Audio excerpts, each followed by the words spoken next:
Instead of school security, Iowa lawmakers are focused on improving patriotism. 3 years ago, it was a law requiring students to recite the Pledge of Allegiance. This year, it could be the national anthem.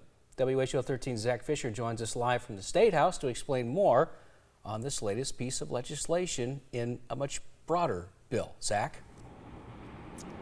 Yeah, Elias, so the bill moved out of a House Education Subcommittee just after the noon hour today, with the current wording of the bill wanting to have a more emphasis on U.S. history and government instruction in school curriculum, as well as national anthem instruction, as well, the history of developing and creating the national anthem. But as it stands right now, it requires a verse of the national anthem to be sung every school day.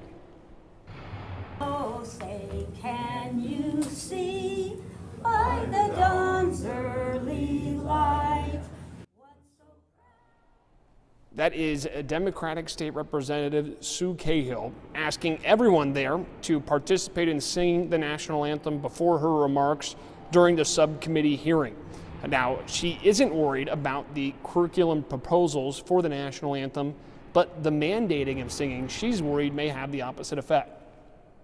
The school classroom is not the place for mandating the singing of the national anthem, thus mandating patriotism for students. I think that's something students choose, and it's something that they learn, and they'll learn it in other ways. I want to hear from all sides, and I really do enjoy the dialogue and where people stand on this issue. And so, but at the end of the day, I 100% back this bill. I 100% would like to see this in code, and that's how I will proceed forward. That's Republican Representative Henry Stone right there, just commenting on if would students actually have to sing a verse every day. He's just talking about conversations will continue into the committee level to see how that would eventually be applied. Representative Cahill also worried about a portion of the bill that states that students, they don't have to sing, but you have to be standing. So the enforcement aspect of it, would a teacher have to discipline a student? Would a school district have to discipline a student if there was an act of protest going on as well? So we'll keep you up to date, though, as it moves up to the committee level. Elias.